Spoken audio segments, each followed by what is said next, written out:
The 1956 film The Searchers has to be one of John Ford's finest films. This great director created some of the best westerns that were ever put on the silver screen. There are so many current-day directors that call The Searchers one of their favorite films. Steven Spielberg's one, Martin Scorsese is another.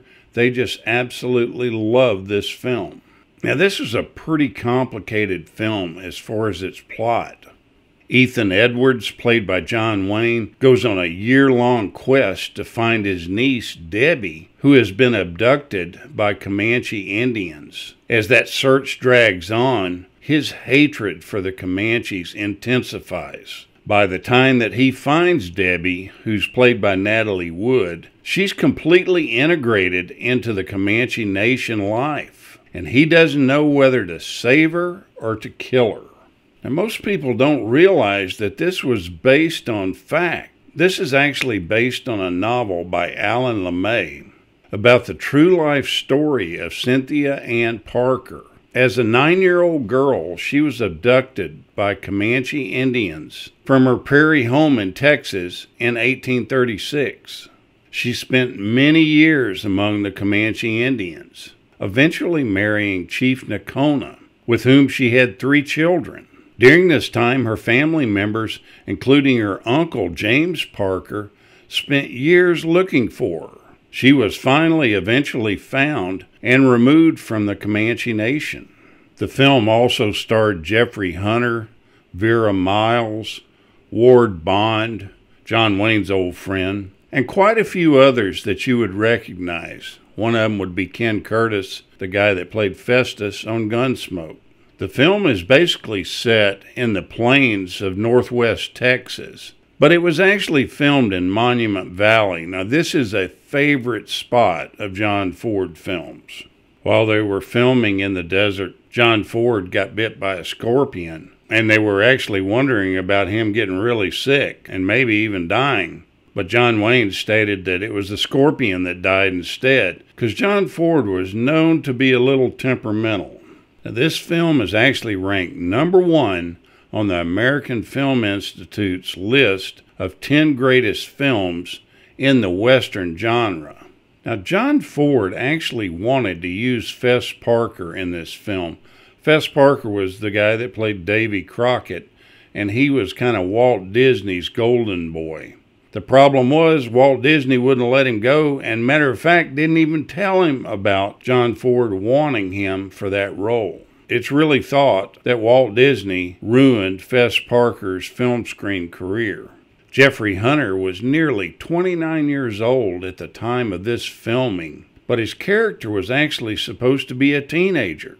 Robert Wagner actually auditioned for this role as Martin Pauly, but he didn't get it. Now, this movie is where Ken Curtis first uses the phrase "aw shucks" in his character that he went on to develop in The Horse Soldiers, and later he perfected as Festus in Gunsmoke. John Wayne never really talked about the depth of his performances in movies, but he did on this one, the part of Ethan Edwards, he took very seriously. During the shooting of this film, he concentrated on giving a more textured performance to his work. He liked the role so much of Ethan that he actually named his son, that was born a few years later, that same name. Now, in the dance scene just before the wedding, the male dancers are some of the most famous stunt people of that period. There's Chuck Hayward, Terry Wilson, John Hudkins, Fred Kennedy, Frank McGrath, and Chuck Robertson. They can all be seen dancing at the wedding scene. They nicknamed this scene Ford's Chorus Girls. At the end of the scene, John Wayne moves to the bar, and Chuck Robertson says, "Let's have a drink." As he speaks, Hayward and Wilson move into the shot behind John Wayne. Wayne is then surrounded by the 3 men who doubled him at various times throughout the movie. Kind of a cool touch they added. Now, old Moses Harper, the crazy guy in the rocking chair, is played by Hank Worden.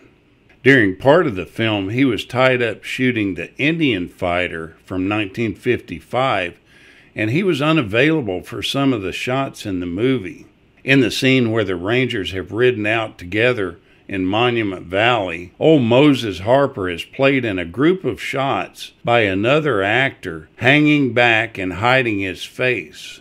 They then later shot single shots of Warden as Harper in these scenes to fill in and make it look seamless. The role of the young cavalry officer, Lieutenant Greenhill, is actually played by Patrick Wayne. That's one of John Wayne's sons. Now, it's said that Ward Bond, in his hotel room after a day of shooting, would walk around naked with the curtains open in hopes of attracting Vera Miles. Apparently, this plan didn't actually work with the intended results that he wanted. Now, Ken Curtis was first overheard by John Ford using that real exaggerated accent, one that Harry Carey Jr. described as a Colorado dryland accent. Ford actually liked it so much that he demanded that Curtis use it while he played that role. Ken Curtis didn't want to, but Ford convinced him that the accent would get him noticed in the thankless role of the guy who doesn't win the girl. And that was a really smart move, because that accent makes that character stand out. It's so over the top and so corny sounding that you notice him. Now, Lana Wood, the younger sister of Natalie Wood, played the younger version of Debbie Edwards. Natalie Wood played the older version of Debbie Edwards. And it's actually said that Natalie Wood was still in high school at the time, and a few times John Wayne actually went to the high school to pick her up and take her to the studio for shooting. This evidently created quite the stir at the high school. While filming Ethan's speech recounting the discovery and burial of Lucy required more than one take, but the only reason that it did is because Ward Bond needed a shave. John Wayne had nailed the scene the very first time they filmed it, and for some crazy reason, the camera had stopped working. John Ford was supremely irritated, and he asked the camera operator what was wrong with the camera. As he started to answer, the power returned to the camera, and they were able to resume filming without incident. There was actually nothing wrong with the camera. Ward Bond had pulled the plug on the camera in order to use his electric razor. The crew never did tell Ford what had happened, in fear that his temper would come out and physically harm Ward Bond. Eventually, after Ward Bond's death, the cameraman Winston C. Hawk told Ford about the incident at a Hollywood event. Now, the actors that are playing Comanche Indians are actually all Navajo Indians. And that's with the exception of Chief Scar. That's played by Henry Brandon. He was actually a German-born Jew. The language, traditional dress, and dances depicted in the film are all Navajo, not Comanche. And what's called the Comanche death song in the film is actually a social Navajo squaw dance song. Now, during the filming, a Navajo child became seriously ill with pneumonia and was pretty close to dying if this child didn't get medical attention. John Wayne had his own airplane on location, and he had his pilot take the little girl to a hospital that was quite a ways away. For this deed, the Navajos named him the Man with the Big Eagle. It's also said that the lady that played Look in the film, Beulah Archuleta, and I may have butchered that last name, but she was found crying in one of the teepees by John Wayne in between shooting scenes. John Wayne asked her why she was crying, and she responded that she was going to have to miss her son's wedding because of the filming of a scene that she was in. John Wayne changed production a little bit and allowed her to go to the wedding in California and be with her son. Now, it's been reported that after seeing this film in a Texas theater, Buddy Holly and his friends went home and were so impressed with the character of Ethan, played by John Wayne. And even more than that, they love the phrase, "That'll be the day," which John Wayne uses quite a few times in the film. And they used this as a title for their now standard rock song, which they would compose soon after this. Now, the great Western star Harry Carey died in 1947, but this was one of John Ford's golden boys. He actually, as a tribute to Harry Carey, cast Carey's wife, Olive Carey, as Miss Jorgensen in the film. That's the mother. And he cast Carey's son, Harry Carey Jr., as one of the sons. He played Brad. And this was all done as a tribute to Harry Carey Sr. But it gets even better than that. In the closing scene with John Wayne framed in the doorway, Wayne holds his right elbow with his left hand in a pose. And this pose is a pose that any of the Carey fans would recognize because he used this very often. This was all done as a tribute to Harry Carey, and his wife was off camera during the filming, smiling with a great amount of pride.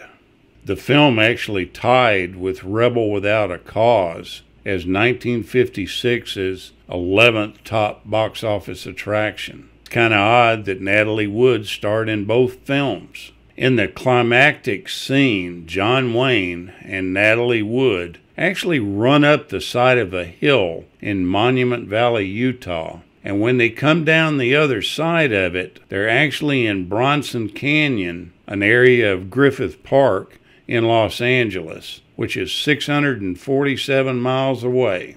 The art of smoke and mirrors in Hollywood.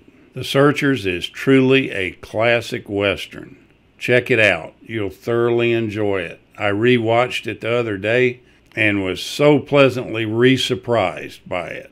Thank you so much for watching, and we'll continue to chase the classics.